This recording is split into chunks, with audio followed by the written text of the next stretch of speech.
Welcome back to Real Talk with Brian and Dan on 1150 AM KKNW. I'm Brian. And I'm Dan. Our next guest is Wes Buckwalter with Seamonster Studios, a full-service digital agency located in the Puget Sound. Seamonster Studios has been building brands, websites, graphics, and curating digital presences for businesses, individuals, governments, and nonprofits for the last 14 years. It is made up of a small team of talented, hyper-intelligent, and nimble creators who work hard to bring brands to life and ensure a lucrative future and valuable lifespan to organizations in industries of all kinds. Wes is the founder and CEO of Seamonster Studios, and let's welcome Wes to the show. Welcome to the show, Wes. Thanks, guys. Thanks for having me. So tell me what you're doing when you're not out there doing the creative stuff. Well, I'm a dad, so mostly doing that. I think spend a lot of time driving kids to soccer games or karate or, all the things that goes into How old are taking they? care of them. 5 and 8. 5 and 8, yep. Good In the age. thick of it. Feeling the burn these days for sure.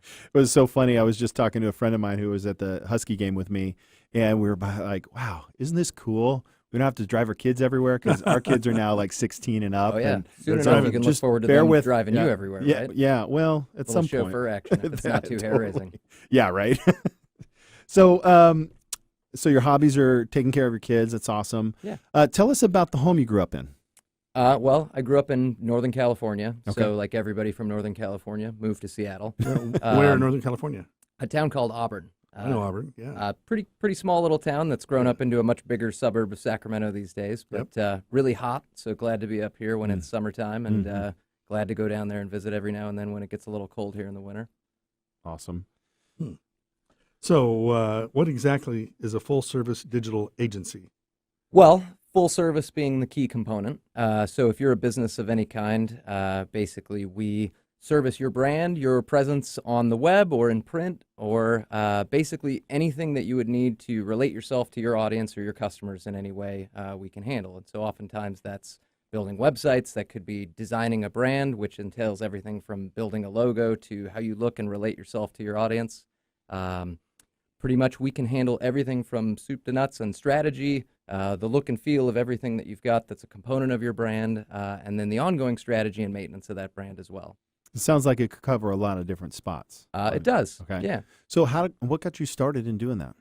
I worked in the coffee industry, and specifically as a director of marketing in the coffee industry, and sort of grew up a little bit into a job that I felt like I had reached the top of. I was young enough at the time to sort of figure out, I've got a little bit of entrepreneurial spirit and think I've got a good idea, so give it a shot. I'm young enough I can fall on my face and get back into the game in a cubicle somewhere if I do. And then turns out we're still here and still going strong. Awesome. So what is an agile design and development process? So it's not our terminology, but a process that we've adopted that we think helps brands along the way. And so if you think about any company as they grow up, they start as a startup. They may have a good idea, maybe a great product, or maybe a not so good idea and a not so great product. But no matter what, they need an audience to sell it to or a customer to engage with. And so a lot of times as you grow up as a brand, you need to evolve as a brand as well. And so when we're talking about maybe building a website or building a logo and a persona as a brand, oftentimes you have to constantly adjust that to make the needs of your audience, more important to them or meet the needs of that audience in a different way. And so agile, I guess, being the key word in this case, moving with agility, you essentially build, measure, iterate, rebuild, remeasure, iterate again. And so How do you measure? Well, in the internet world, we've got all kinds of data available to us. And so whether that's some form of analytics or that's patterns of user behavior, human psychology, simply staring at somebody and reading their face, asking questions, making sure that we understand our audience or our customers or your audience or your customers, could be as simple as taking a survey. And as we measure that process, we can make assumptions that I think adjust the brand or adjust your messaging to fit the needs of that audience and help you kind of conform to be more important in their lives. So Wes, if you can walk me through the life of a client or potential client. Absolutely. What does your process look like when somebody comes to you and says, we have brand identity crisis? How do you guys handle that? All starts with a conversation. What are the pain points? What are the things that you intend to be doing? And what aren't you doing at the moment? And that could be anything from your behaviors as a business. We're not reaching the needs of our customers because we haven't listened to them. Our customers think that we're someone else that we really aren't. People have a perception of us that we don't want people to perceive. And it could be something like business is going really well, we just want it to go better. And so in that case, a lot of times it starts with well, what do you know and what can we say that is true? And then what are the assumptions we can make that we think are as valid as they can be? And from there, we sort of devise a plan, build out a pathway to execute that plan, measure our assumptions with things like usability testing or user surveys, things that may engage with your audience before we actually go down the road of spending a whole pile of money on making you different or making you better, to make sure that our assumptions are testable and provable. So, of course, the bottom line of the business is going to be a telltale sign as well, I'm sure. It is, yeah, and I think there's nothing that says that a business that's suffering from a financial perspective is necessarily in bad shape. It could very well be that they've swung and missed a few times, and this is the time to hit the home run. So what about not-for-profits or nonprofits? Do they need branding? Does it matter? Absolutely.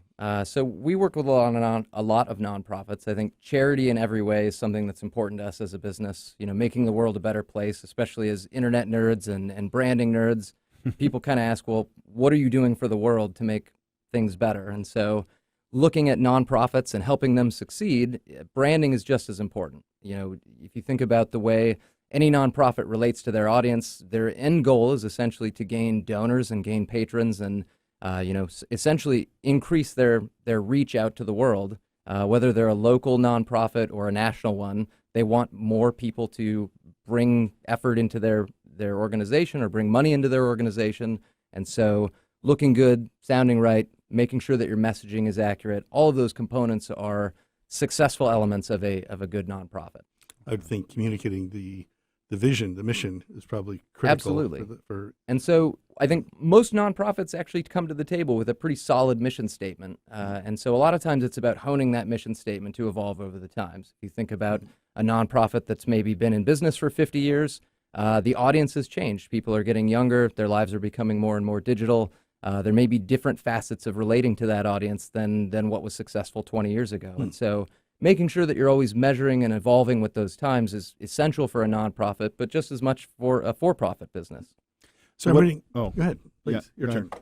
I was just going to say, what are some of the biggest challenges that a small business would face when it comes to their branding? Well, a lot of times it's underspending or underestimating the need for it. A lot of small businesses sort of maybe buy a logo online from just a logo salesman and think that's their brand. And really, your brand has very little to do with your logo. It's an important element for people seeing you out on the street, putting on a business card, making sure that your signage is great.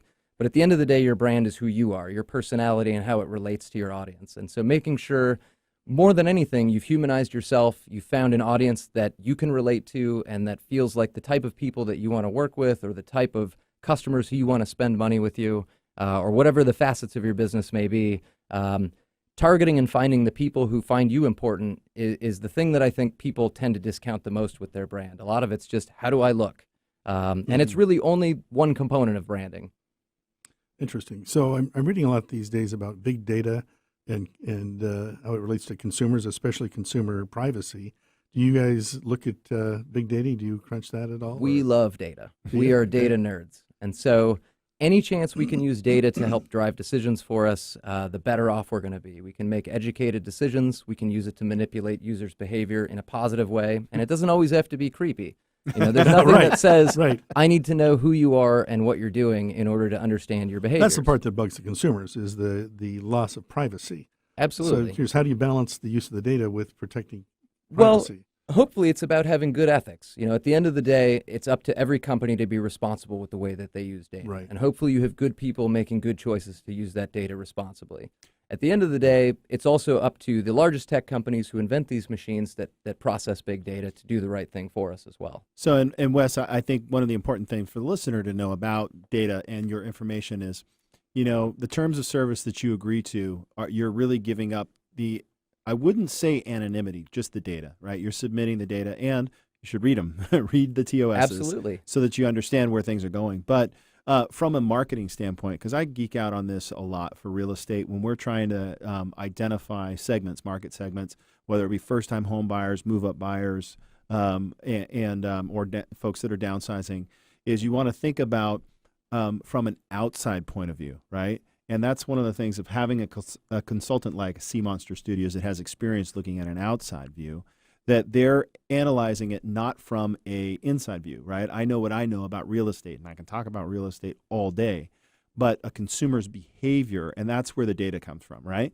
It is. It's just Well, behavior. It's not I like think I know where Brian is at all times. I know what he's doing. one of the biggest advantages we can bring to you as a branding agency as well is our own ignorance to who you are. Right. You know, we're able to step outside of your shoes, which may already have preconceived notions, and sort of estimate you as maybe one of your audience members would. Fresh set of eyes. Absolutely. And sort of with our experience and our ability maybe to interpret data in a different way than you can, or a skill set that's a little bit different than yours, maybe we can use a little bit of that outside point of view, a little bit of data knowledge, and a little bit of creativity to sort of put all that together into a nice holistic sort of viewpoint on maybe how we should help you relate yourself to your audience. And I would say the consumers out there they're interacting with the brand on several platforms. Our team alone has a website. We have social media. We have Facebook, Instagram, all of these things. So, to keep track of what does Instagram do? How do I make sure my brand shows up to the right people there? Facebook, there, YouTube, on the World Wide Web. Should I pay for search engine optimization? Should I pay for that? What does my website look like? Is it attracting things? I mean, those are all things that if you're just trying to do your business, you don't want to become an expert in that. It's gotten pretty convoluted. Well, and I think it also comes down to, like any great partnership, you need to find somebody who you can trust, an agency who you believe in, who you think knows what they're doing, and who you think that when you spend money with them, they're going to deliver on the promises that they make all the time. And it's something that's not a one and done relationship. It's something you should be looking for a partnership in, somebody who can learn about your industry, practice business with you, and help you sort of fill in the gaps that you don't necessarily need to fill in yourself. Like you said, you're trying to run your business, not run your website. Yeah. And so that's typically what I would suggest you should look for in a digital partner of all kinds. Great. So in the limited time we have left, can you tell us a success story in a nutshell? Absolutely. So in the nonprofit world, we actually worked with a Black History website that actually showed up just slightly before Black History Month last year and said, we're really in big trouble. We've got a new website that we've been trying to launch for quite a while. Things with our previous agency did not work out, and we have promises to make or promises to keep and a website to get live and just a couple of months to do it in. And so my team sort of got to business, built the website, helped them sort of refine a little bit of the brand, and launched it right on the beginning of Black History Month, actually. And at this point, it's the largest Black History website on the planet. That's great. And so it's a pretty good accolade for us, but also from that particular organization who's called Black Pass Perspective. They bought all into the process. They did all the right things that a business should do or that an organization should do when it comes to believing in sort of understanding your users and appealing to their needs. And I think the success is as much theirs as it was anything to do with us. That's awesome. How do our listeners get a hold of you? You can find us at seamonsterstudios.com. You can also reach out to our business development manager, who's kind of hiding in the background here. His name is Paul. He's super Hey, friendly. Paul. You can Super get him friendly. at paul@seamonsterstudios.com, or you can reach him at 206-330-6716. So I understand that anybody that mentions you guys on the show today, you have a promotion to if you explore your project with Seamonster Studios today, they'll gladly take 10% off the entire proposal for mentioning the show. Absolutely. Thanks. That's awesome. Thanks for giving our listeners that. Our pleasure. Yeah, thanks so much for coming on the show. Remember that this and other segments of our show are available to watch at our YouTube channel. Subscribe to our YouTube channel at the Eastside Real Estate Team. If you're interested in learning more from these or future guests, join us after the break for some final thoughts and something to do for the holiday.